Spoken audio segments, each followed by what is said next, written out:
नमस्कार, स्वागत छ हजुरहरूलाई नेपाल अनलाइन स्कुल च्यानलमा।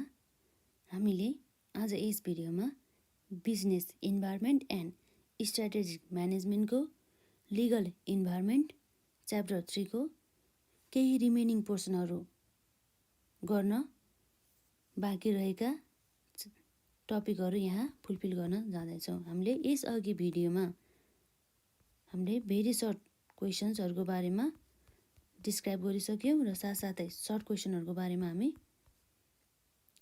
डिस्कस गर्दै थियौँ है।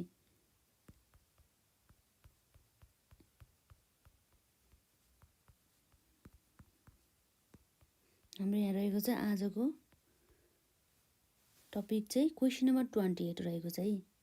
क्वेसन नम्बर 28 जस्तै हाम्रो यहाँ के भनेको छ भन्दा चाहिँ explain the important features of the foreign employment act अनुसार चाहिँ यसको फिचर्सहरू के हो त फरेन इम्प्लोइमेन्ट एक्टको भन्ने कुरा चाहिँ यहाँ गरिएको छ।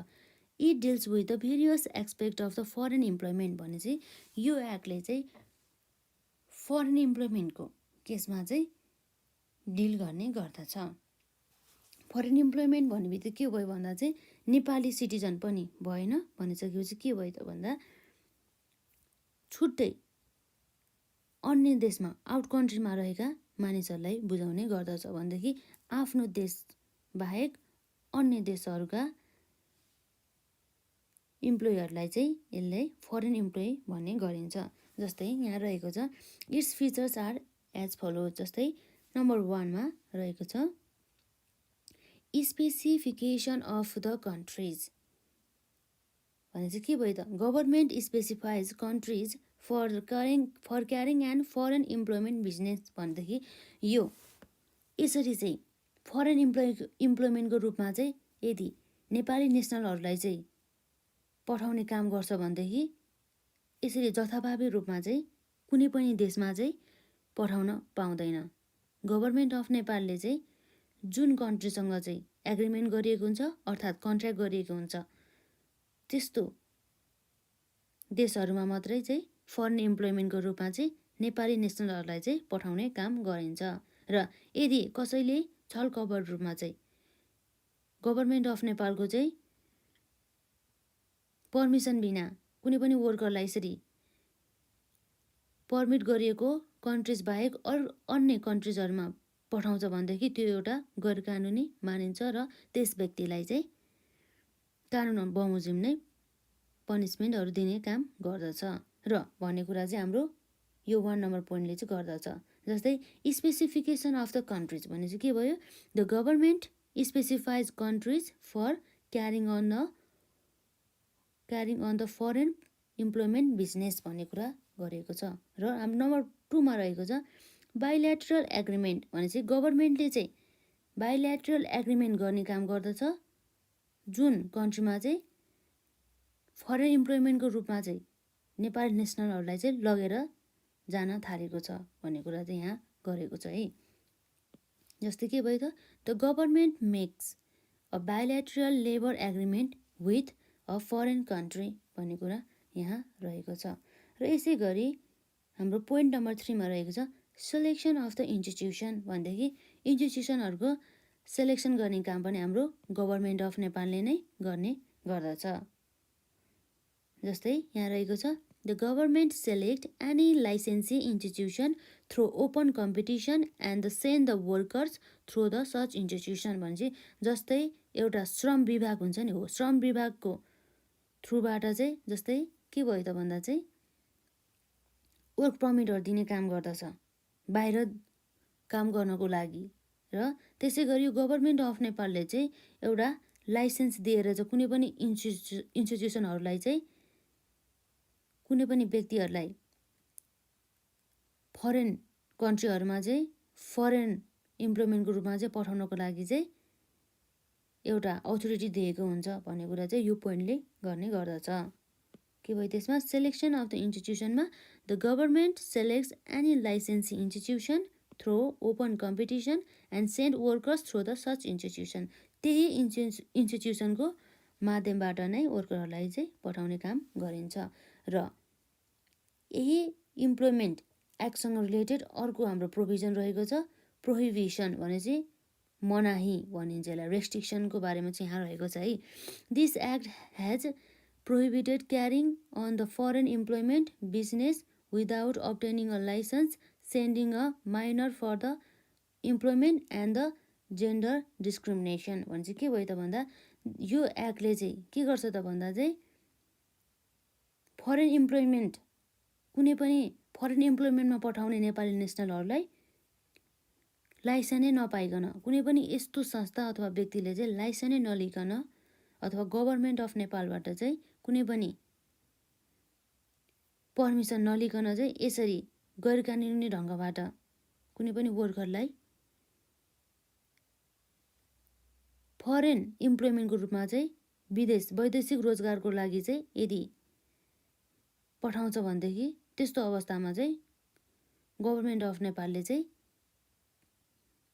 पनिस गर्ने काम गर्दछ र त्यस्तो काम पनि गर्न हुँदैन भन्ने कुरा चाहिँ यहाँ रहेको छ। त्यस्तो काम गर्नलाई चाहिँ रेस्ट्रिक्सन लगाएको छ। र अर्को हाम्रो नम्बर 5 पोइन्ट रहेको छ। त्यो 5 पोइन्टमा चाहिँ के भयो भन्दा चाहिँ प्रायर अप्रुभल भन्नुको अर्थ के भन्दा चाहिँ त्यो लाइसेन्सीले चाहिँ के गर्नु पर्यो भन्दा चाहिँ एप्लिकेसन मेड गरेर चाहिँ डिपार्टमेन्टलाई हुन्छ नि कन्सर्न डिपार्टमेन्टलाई चाहिँ एप्लिकेसन मेड गरेर चाहिँ वर्करहरूलाई चाहिँ सेन्ड गर्नु पर्यो फरेन इम्प्लोइमेन्टको लागि, अर्थात् वैदेशिक रोजगारको लागि चाहिँ पठाउनको लागि चाहिँ उनीहरूले चाहिँ कन्सर्न डिपार्टमेन्टबाट चाहिँ अप्रुभल लिनु पर्यो। A licensee shall make an application to the department for prior approval to send workers for foreign employment भन्ने कुरा यहाँ गरिएको छ है। यो लाइसेन्सले चाहिँ के गर्नुपर्ने रहेछ भन्दा चाहिँ एउटा निवेदन प्रोभाइड गर्नुपर्ने रहेछ कसलाई, डिपार्टमेन्टलाई, के को लागि भन्दा for prior approval to send worker for the foreign employment भन्ने कुरा यहाँ रहेको छ। नम्बर 6 मा यहाँ रहेको छ पब्लिकेसन्स अफ द एडभर्टिजमेन्ट भनेपछि एडभर्टिजमेन्ट अर्थात् विज्ञापन चाहिँ गर्नुपर्ने हुन्छ है भन्ने कुरा। के को विज्ञापन गर्ने कुरा भन्ने कुरा चाहिँ यहाँ रहेको छ। On the receipt of the approval from the department, यसरी चाहिँ डिपार्टमेन्टबाट चाहिँ अप्रुभल पायो ल पठाऊ है अब चाहिँ भनेर चाहिँ एउटा अप्रुभल पाइसकेपछि चाहिँ अथवा अथोरिटी पाइसकेपछि चाहिँ the licensee publish an advertisement in a daily newspaper of the national circulation to be published in the Nepali language, setting out the details as prescribed and giving the time limit of the list 7 days for the selections of the workers। भनेपछि यसरी चाहिँ यो जुन लाइसेन्सी हुन्छ जसले चाहिँ approval पाइसकेको हुन्छ डिपार्टमेन्टबाट भनेदेखि त्यस्तो अवस्थामा चाहिँ यो लाइसेन्सीहरूले चाहिँ पब्लिकली अथवा नेसनल डेली न्युज पेपरमा चाहिँ एउटा न्युज चाहिँ पब्लिस गर्नुपर्ने हुन्छ जुन न्युजमा चाहिँ त्यो वर्कसँग रिलेटेड हरेक प्रकारका डिटेल्सहरू चाहिँ खुलाएको हुनु पर्यो र साथसाथै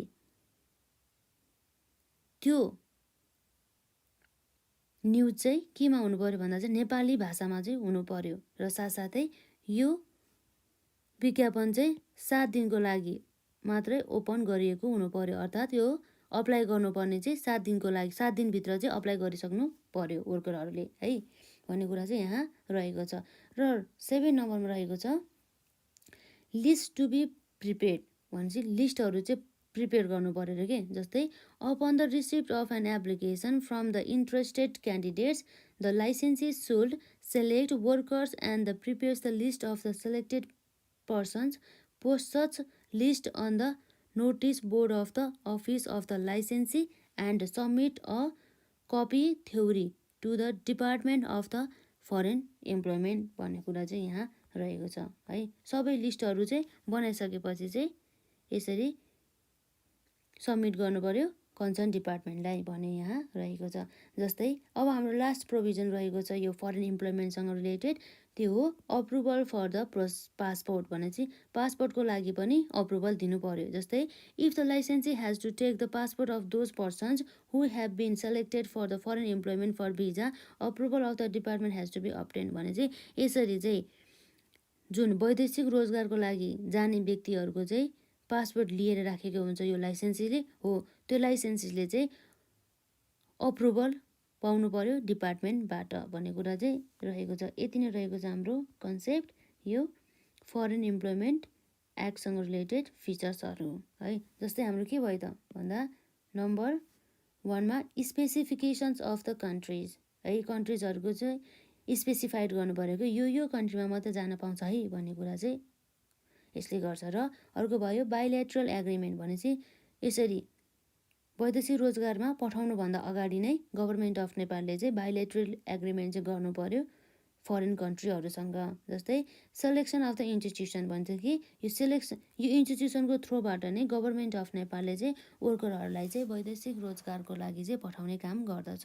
र अर्को रह्यो हाम्रो प्रोहिबिसन भनेपछि यसरी लाइसेन्स अथवा कुनै पनि पर्मिसन नपाइकन चाहिँ कुनै पनि व्यक्ति अथवा संस्थाले चाहिँ वर्करहरूलाई चाहिँ वैदेशिक रोजगारको लागि पठाउन पाइएन। र प्रायर अप्रुभलको कुरा के भयो भन्दा चाहिँ यसमा पनि कुनै पनि अग्रिम अप्रुभल भन्छ नि होइन हो, त्यो नपाइकन पनि इम्प्लोइमेन्टहरूलाई अथवा वैदेशिक रोजगारको रूपमा चाहिँ वर्करहरूलाई चाहिँ पठाउन पाइएन। र पब्लिकेसन अफ द एडभर्टिजमेन्टले के भन्छ भन्दा चाहिँ यसरी एडभर्टिजमेन्ट चाहिँ पब्लिस गर्नुपर्ने हुन्छ यदि त्यो लाइसेन्सीले चाहिँ डिपार्टमेन्टबाट चाहिँ प्रायर अप्रुभल पायो भनेदेखि। जुन एडभर्टिजमेन्ट चाहिँ नेपाली भाषामा हुनु पर्यो र साथसाथै उसले चाहिँ त्यो एडभर्टिजमेन्टमा वर्कसँग रिलेटेड कामसँग रिलेटेड सबै कुराहरू चाहिँ खुलाएको हुनु पर्यो है। र 7 दिनभित्र चाहिँ त्यो लाइसेन्सीले चाहिँ वर्करहरूको चाहिँ सेलेक्सन गरिसक्नुपर्ने हुन्छ। र नम्बर 7मा रहेको छ लिस्ट टु बी प्रिपेड भनेपछि यसरी चाहिँ लिस्ट प्रिपेयर गरेर चाहिँ डिपार्टमेन्टले चाहिँ सब्मिट गर्नुपर्ने हुन्छ। र prior approval for the passport भनेपछि लाइसेन्सीले चाहिँ वैदेशिक रोजगारको लागि जाने भनिएको वर्करहरूको चाहिँ पासपोर्ट चाहिँ अप्रुभल पाउनुपर्ने हुन्छ। पासपोर्ट चाहिँ कसबाट भन्दा चाहिँ डिपार्टमेन्टबाट चाहिँ भन्ने कुरा चाहिँ यहाँ रहेको छ। यसरी सक्यो हाम्रो एउटा कन्सेप्ट। र अर्को रहेको छ 29मा mention some important characteristics of the value added tax act 2052 छ है। यो अहिले हाम्रो एमेन्डमेन्ट भएर खारेज भइसकेको छ, नयाँ बनेको छ 2052 अनुसार चाहिँ हाम्रो भ्यालु एडेड ट्याक्स अर्थात् भ्याट एक्ट 2000 यसलाई के भन्छ सर्ट फर्ममा VAT भ्याट भन्ने चाहिँ भ्यालु एडेड ट्याक्स एक्ट 2052 अनुसार चाहिँ हाम्रो केही फिचर्सहरू अथवा विशेषताहरू चाहिँ यस प्रकार रहेको छ। जस्तै 1मा रह्यो हाम्रो रेजिस्ट्रान्ट फर भ्याट भनेपछि भ्याटको लागि चाहिँ रेजिस्ट्रान्ट अर्थात् के रहेको छ त भन्दा रजिस्टर हुनुपर्ने कुरा चाहिँ यहाँ गरिएको छ। हाम्रो रजिस्टर हुनुपर्ने कन्डिसन पनि 3वटा रहेको छ। एउटा रह्यो हाम्रो टेम्पोररी रजिस्टर, अर्को रह्यो हाम्रो कम्पलसरी रजिस्ट्रेसन र अर्को रह्यो हाम्रो भोलुन्टरी रजिस्ट्रेसनको कुरा चाहिँ हाम्रो भ्याट एक्टले चाहिँ गर्ने गर्दछ। A business with annual taxable turnover or a transaction of the more than the 5 million rupees should be registered for the VAT भनेपछि यो भ्याटमा चाहिँ यदि कतिखेर जाने भन्दा चाहिँ यदि बिजनेसको चाहिँ ट्याक्सेबल टर्नओभर र ट्रान्जेक्सन चाहिँ मोर देन कति भयो भने अहिले यो एमएन भएर एमएन भन्दा नि यो अहिले 5 मिलियन नै रहेको छ है हाम्रो, यो नै रहेको छ अहिले एमएन भयो पनि। र यदि कुनै पनि बिजनेसको चाहिँ एनुअल ट्याक्सेबल टर्नओभर चाहिँ कति भयो भन्दा चाहिँ 5 मिलियन अर्थात् 50 लाखभन्दा बढी चाहिँ रह्यो भनेदेखि त्यस्तो अवस्थामा चाहिँ कम्पलसरी रूपमा चाहिँ भ्याटमा चाहिँ दर्ता हुनुपर्ने हुन्छ है। र नम्बर 2मा रहेको छ अब्लिगेसन अफ द भ्याट रेजिस्ट्रेन्ट भनेपछि यो भ्याटमा रजिस्टर हुने व्यक्तिको अब्लिगेसन के हो त, उसको दायित्व के हो भन्दा चाहिँ उसले चाहिँ महिनावारी अथवा मन्थली रूपमा चाहिँ भ्याट रिटर्न फाइलिङ गर्नुपर्ने छ र साथसाथै भ्याट चाहिँ पेड गर्नुपर्ने छ within 25 days of the following month भनेपछि एउटा मन्थ सकेको चाहिँ 25 दिनभित्र चाहिँ उसले चाहिँ भ्याट रिटर्न फाइलिङ गर्नुको साथसाथै भ्याट चाहिँ पेड गर्नुपर्ने हुन्छ। र अर्को रहेको छ provide tax invoice to their customer भनेपछि उसले चाहिँ यदि भ्याटमा रजिस्टर छ भनेदेखि ट्याक्स इन्भोइस चाहिँ दिनुपर्ने हुन्छ कस्टमरलाई। विदाउट इन्भोइस भने चाहिँ इन्भोइस इस्यु गर्नुपर्ने हुन्छ। यदि इन्भोइस इस्यु नगरिकन उसले गुड्स बेच्छ भनेदेखि त्यस्तो अवस्थामा यो एक्ट अनुसार नै उसलाई कारबाही हुन सक्छ। र अर्को रहेको छ हाम्रो maintain purchase and the sales book separately for the VAT purpose भनेदेखि उसले के गर्नु पर्यो भन्दा चाहिँ मेन्टेन गर्नु पर्यो। के मेन्टेन गर्नु पर्यो त? Maintain purchase and the sales book र पर्चेज बुक चाहिँ जुन भ्याट रजिस्टर पर्सनले चाहिँ मेन्टेन गर्नुपर्ने भयो भ्याट पर्पजको लागि भन्ने कुरा यही गरेको छ। के रहेछ त हाम्रो नम्बर 1 को देखिबाट पढौँ त। यसमा रजिस्ट्रान्ट फर भ्याट भन्दा a business with annual taxable turnover or the transaction of the more than 5 million rupees shall be registered for the VAT. र साथसाथै नम्बर 2 मा रहेको छ obligation of the VAT registrant. Some of the notable obligation of the VAT registrants are as follows. जस्तै submit the VAT return and pays collected and pay the collected VAT amount within 25th है days of the following month र provide the tax invoice to their customer. र अर्को रहेको छ maintain the purchase and the sales book separately for the VAT purposes. जस्तै अर्को हाम्रो point रहेको छ भ्याट एक्टसँग रिलेटेड प्रोभिजन। जस्तै एडमिनिस्ट्रेटिभ रिभ्यू भनेपछि एडमिनिस्ट्रेटिभ रिभ्यू जस्तै प्रशासनिक रूपमा चाहिँ रिभ्यू गर्ने काम है। A tax collector who is not satisfied with the tax adjustment made by the tax officer may submit an application to the director of IRD inland revenue department for review within 90 days from the time of the reviewing such decisions भन्ने कुरा चाहिँ यहाँ गरेको छ। यदि चाहिँ यस्तो tax pair जसले चाहिँ जुन व्यक्ति चाहिँ त्यो ट्याक्स पेयर चाहिँ ट्याक्स अफिसरले गरिएको ट्याक्स एडजस्टमेन्टसँग चाहिँ यदि सेटिस्फाइड छैन भनेदेखि उसले चाहिँ के गर्न सक्छ त भन्दा एप्लिकेसन अथवा निवेदन चाहिँ सबमिट गर्न सकिन्छ to the director of the inland revenue डिपार्टमेन्टलाई विदिन 30 days भित्र चाहिँ उसले गरिसक्नुपर्ने हुन्छ है। त्यो 30 days पनि कहिले भन्दा चाहिँ जुन दिन चाहिँ उसले चाहिँ डिसिजन पायो नि ट्याक्स पेयरको ट्याक्स अफिसरको होइन ट्याक्स अफिसरको डिसिजन पाएको 30 दिनभित्र चाहिँ ट्याक्स पेयरले चाहिँ यदि ऊ डिससेटिस्फाइड छ ट्याक्स अफिसरको डिसिजनसँग भनेदेखि उसले चाहिँ के गर्नु पायो एप्लिकेसन मेड गर्नु पर्यो इन्डियन रेभिन्यू डिपार्टमेन्टलाई। र रहेको छ अर्को हाम्रो पेनाल्टी। जस्तै following acts are consider offence and the fines and the penalty will be imposed भन्ने कुरा गर्छ। जस्तै यो हाम्रो पेनाल्टीहरूको बारेमा केही एमेन्डमेन्ट भएको छ त्यसै कारणले गर्दा हामी अहिले यहाँ हेर्दैनौँ। र भ्याट एक्जेम्पसनको कुरा पनि यहाँ रहेको छ। जस्तै हामीले भ्याट एक्जेम्पसन दिने गुड्स अर्थात् के हो भन्दा चाहिँ भ्याट नलाग्ने गुड्सहरू चाहिँ भ्याट नलाग्ने आइटम्सहरू के रहेको छ भन्दा चाहिँ the followings are the some goods and the services with the VAT exempt भन्ने कुरा चाहिँ यहाँ गरिएको छ।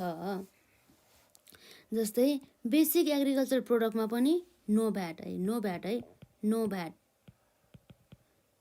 र हाम्रो बेसिक नेसेसिटीमा पनि नो भ्याट र भ्याट लागेन। यसको अर्थ के भयो भ्याट लागेन। र लिभ स्टक एन्ड दियर प्रोडक्टमा पनि नो भ्याट। यो सबै लिस्ट भनेको के को भन्दा चाहिँ भ्याट नलाग्ने आइटमहरू नो भ्याट आइटम्स है भ्याट नलाग्ने आइटम्सहरू। Agricultural related products and the इक्विपमेन्ट्सहरूमा पनि लागेन। र medicines medical treatment and other health सर्भिसेसहरूमा पनि लागेन। के लागेन त भ्याट लाग्ने लागेन। जसमा चाहिँ भ्याट एक्जेम्पसन चाहिँ प्रोभाइड गरिएको छ भ्याट एक्ट 2052 अनुसार चाहिँ है। र एजुकेसनसँग रिलेटेड कुनै पनि एक्टिभिटिजहरूमा पनि भ्याट लागेन। र books newspaper printed materials and the printing and the पब्लिसिङमा पनि कुनै पनि भ्याट लागेन। जसमा चाहिँ भ्याट एक्जेम्पसन चाहिँ प्रोभाइड गरेको छ। यसै गरी हाम्रो केही नर्मल फिचर्सहरू अथवा भ्याट एक्टको बारेमा चाहिँ यही सकिन्छ। र अर्को हाम्रो रहेको छ क्वेसन नम्बर 30 मा right the notable features of the industrial enterprises act भन्ने कुरा रहेको छ। जुन एक्ट चाहिँ अहिले कति के भएको छ 2076 भएको छ है एमेन्ड भएर चाहिँ इन्डस्ट्रियल इन्टरप्राइजेस एक्ट 2056 रहेको छ। र some notable features of the industrial enterprises act are mention below भनेर यहाँ रहेको छ। क्लासिफिकेसन अफ द इन्डस्ट्रिज भनेपछि for the purpose of this act industries are classified on the basis of the nature and the fix assets भनेपछि इन्डस्ट्रिजहरूलाई चाहिँ यसरी classified गरेको छ कि जस्तै फिक्स एसेट र उनीहरूको नेचरको बेसिसमा चाहिँ इन्डस्ट्रिजहरूलाई चाहिँ क्लासिफाइड गरिएको छ। जस्तै हाम्रो नेचरको बेसिसमा मिनरल इन्डस्ट्रिज, म्यानुफ्याक्चरिङ इन्डस्ट्रिज, जस्तै हाम्रो पेट्रोलियम इन्डस्ट्रिजहरू भयो र इन्फर्मेसन टेक्नोलोजी इन्डस्ट्रिजहरू भयो र त्यसै गरी हाम्रो म्यानुफ्याक्चर पनि भइसक्यो है, म्यानुफ्याक्चरिङ इन्डस्ट्रिजहरू भयो र फिक्स एसेटको हिसाबमा चाहिँ हाम्रो इन्डस्ट्री भनेको small industries, cottage industries, medium industries, large industries, macro industries गरेर चाहिँ यसरी 5 प्रकार रहेको छ है। र यसरी चाहिँ क्लासिफिकेसन गर्ने गर्दछ हाम्रो इन्डस्ट्रिजहरूको।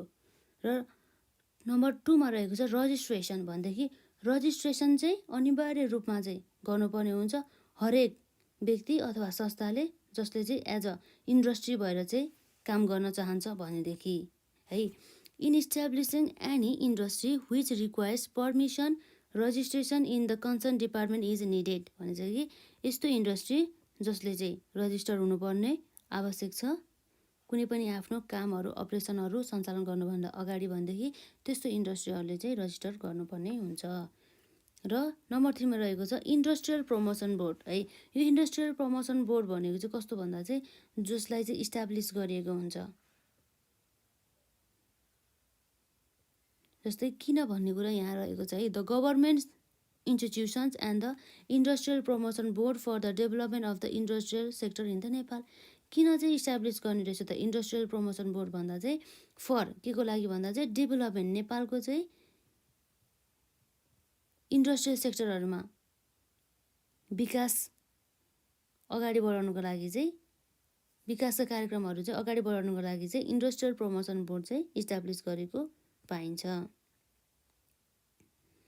र यसै गरी हाम्रो रहेको चाहिँ नम्बर 4 मा चाहिँ फेसिलिटिज एन्ड द कन्सेसन भनेदेखि इन्डस्ट्रिजहरूलाई चाहिँ केही सुविधा अथवा छुटहरू चाहिँ प्रोभाइड गर्ने काम गर्दछ है यो एक्टले चाहिँ भन्दा this act has the provision of the facilities and the concession to be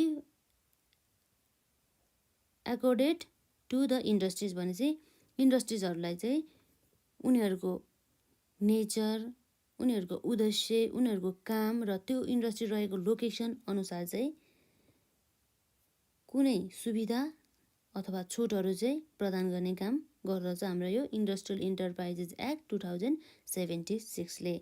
र नम्बर 5 मा रहेको छ वान विन्डो कमिटी भने चाहिँ वान विन्डो कमिटीको कन्सेप्ट चाहिँ के हो भन्दा चाहिँ यसको कन्सेप्ट अनुसार चाहिँ के हो भन्दा चाहिँ यो कन्सेप्ट अनुसार सबै प्रकारको फेसिलिटिज अथवा कन्सेसन चाहिँ एउटै ठाउँमा पाओस् के एउटा इन्डस्ट्रीले चाहिँ एउटै ठाउँमा चाहिँ सबै प्रकारको फेसिलिटिजहरू पाओस्। जस्तै रजिस्ट्रेसन गर्ने फेसिलिटिज भयो जस्तै रिन्युअल गर्ने आफ्नो लाइसेन्सहरू रिन्यू गर्ने फेसिलिटिजहरूदेखि लिएर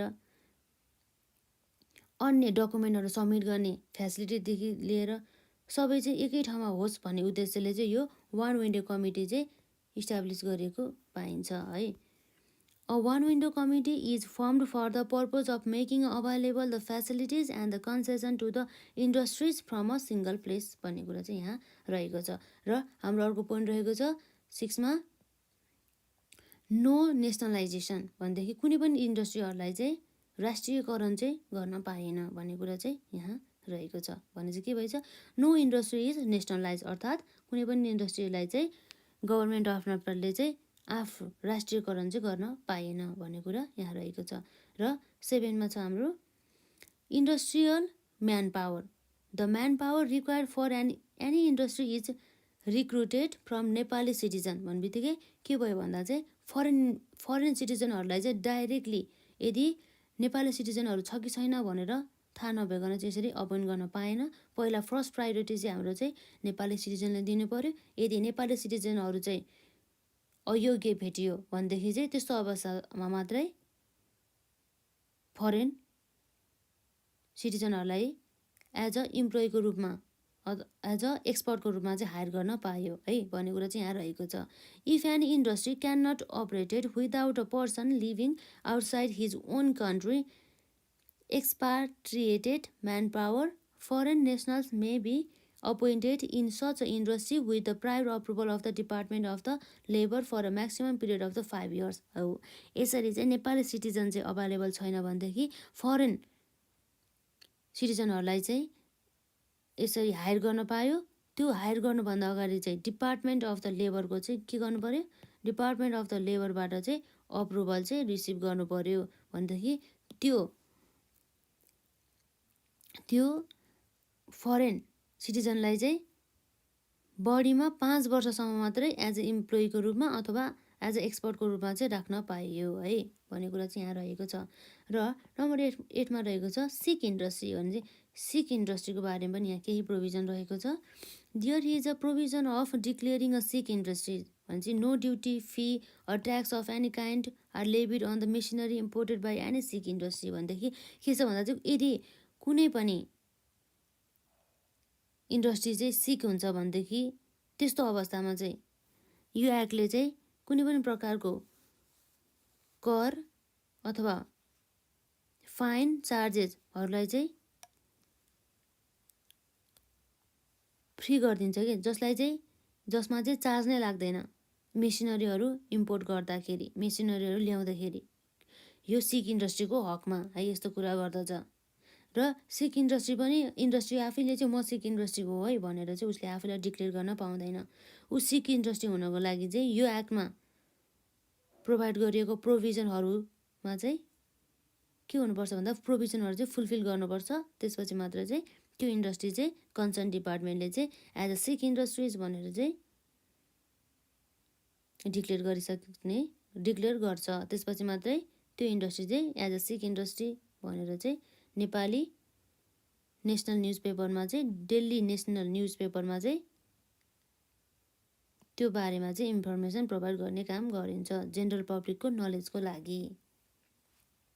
र अर्को हाम्रो लास्ट प्रोभिजन रहेको छ पर्मिसन है। There are the some industries which must take permission like industries producing explosive including arms ammunition and the gunpowder अथवा security printing bank notes and the coin industries. अर्थात् के भन्दा चाहिँ यस्तो industries अथवा यस्तो व्यक्ति जसले चाहिँ कुनै पनि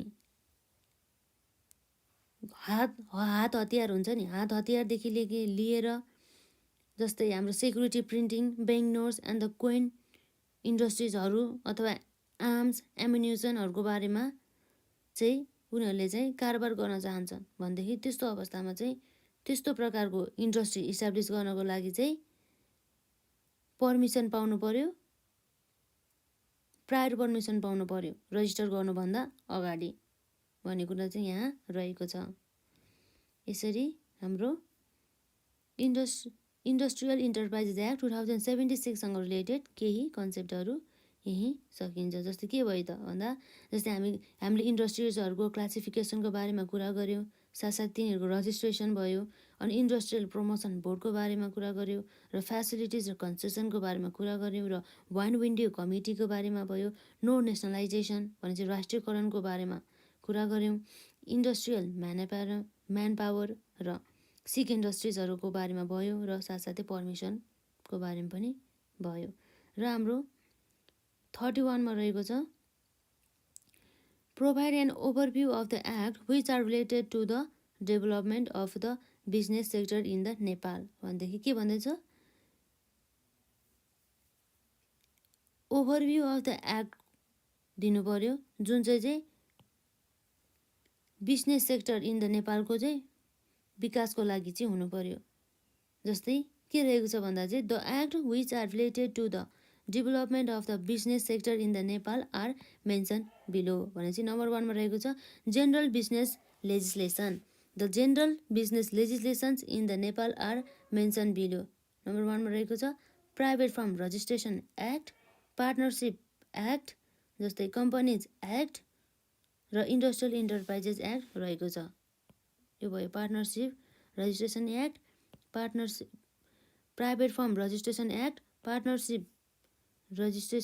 पार्टनरसिप एक्ट भइहाल्यो र कम्पनीज एक्ट भइहाल्यो र इन्डस्ट्रियल इन्टरप्राइजेस एक्ट भयो. र के छ अब हाम्रो यो चाहिँ जेनरल बिजनेस लेजिस्लेसन अर्थात् यो बिजनेसलाई चाहिँ रेगुलेट गर्नको लागि चाहिँ रहेको चाहिँ जेनरल बिजनेसहरू जेनरल लजहरू चाहिँ यहाँ रहेको छ. र नम्बर 2 मा रहेको छ लेबर रिलेटेड लेजिस्लेसन भनेपछि लेबरसँग रिलेटेड लेजिस्लेसन अर्थात् कानुनहरू चाहिँ के रहेको छ रुल्स अथवा रेगुलेसनहरू चाहिँ नम्बर 1 मा बोनस एक्ट भइहाल्यो, labour act, trade union act रहिहाल्यो है. र अर्को भयो foreign employment act, child labour act, industrial training act यसरी रह्यो है. र अर्को इन्भेस्टमेन्ट लेजिस्लेसन भनेपछि इन्भेस्टमेन्टसँग रिलेटेड लेजिस्लेसन चाहिँ जस्तै foreign investment and the technology transfer act, foreign exchange regulation act, income tax act र भ्यालु एडेड ट्याक्स एक्ट यहीँ रहन्छ है. त्यसै गरी चाहिँ अर्को रहेको छ कन्ज्युमर प्रोटेक्सन लेजिस्लेसन भनेपछि कन्ज्युमरलाई चाहिँ सुरक्षा प्रदान गर्नको लागि बनाइएको एउटा कानुन अथवा नियम जस्तै black market and the other social crime punishment act र फुड एक्ट र अरू के रहेको छ कन्ज्युमर प्रोटेक्सन एक्ट. यसरी चाहिँ हाम्रो चाहिँ 4वटा सेक्टरहरूको लागि चाहिँ छुट्टा छुट्टै लजहरू अथवा लेजिस्लेसनहरू रहेको छ. जस्तै हामीले यहाँ के भनेको छ भन्दा चाहिँ हामीलाई चाहिँ हाम्रो रिक्वायरमेन्ट छ यहाँ provide and review overview of the act which are related to development of business sector in the Nepal. The act which are related to the development of business sector in Nepal are mention below. जस्तै 1 number रहेको छ हाम्रो general business legislation है. General business legislation general business legislation in Nepal are mention below. जस्तै private firm registration act भइहाल्यो. It deals with the provision of the registration and the operation of the private firm engaged in the trade and the industry. र partnership act अनुसार चाहिँ it highlights the legal provision on the partnership for the interest and the convenience of the general public. र अर्को रहेको छ companies act. It deals with the registration, operation and the liquidation of the company. कम्पनीसँग related है यो भनेको. र अर्को रहेको छ industrial enterprises act 1992. It deals with the registration, operation and the facilities and the dissolution of the industries in the Nepal. र अर्को रहेको छ labour related legislation. The labour related legislation in the Nepal are mention below. जस्तै labour act भयो है. It deals with the provision of the bonus to be distributed to the employees भने चाहिँ इम्प्लोइजहरूलाई दिने बोनसको बारेमा चाहिँ यसले चाहिँ चर्चा गर्ने काम गर्दछ अर्थात् यसले चाहिँ रुल्सहरू प्रोभाइड गर्ने गर्दछ. र लेबर एक्ट अनुसार चाहिँ it deals with the different facets of the labour administrations as well as the labour welfare भनेपछि अर्को रह्यो हाम्रो trade union act. It provides legal base for organising trade union.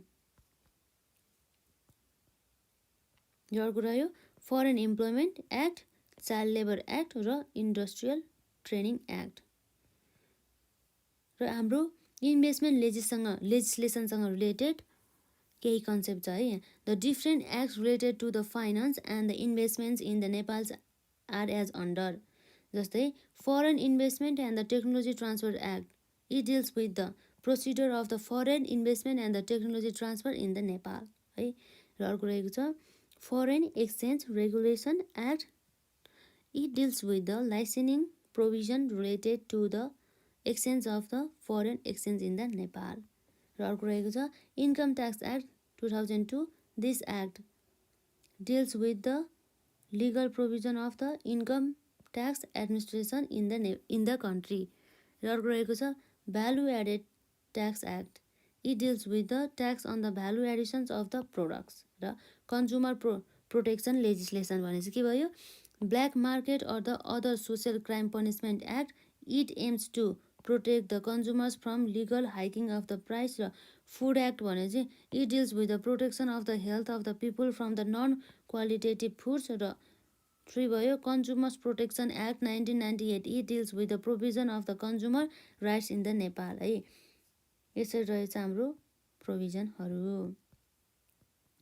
र अर्को हाम्रो लास्ट रहेको छ त्यो भनेको 32 मा what is the purpose of the business legislation है।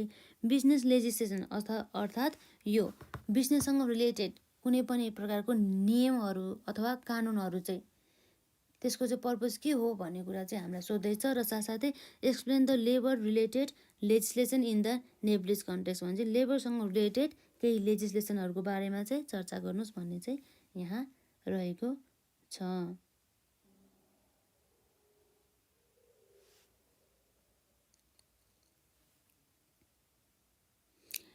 लिगल इन्भाइरोमेन्ट जस्तै पर्पज हुन्छ नि, purpose of the business legislation जस्तै यहाँ रहेको छ legal environment of the business refers to the legal surroundings which affect directly or indirectly to the business. जसले चाहिँ के गर्छ, जुन नियमहरूले चाहिँ बिजनेसलाई चाहिँ प्रत्यक्ष अथवा अप्रत्यक्ष रूपमा चाहिँ अफेक्ट गर्ने काम गर्दछ है।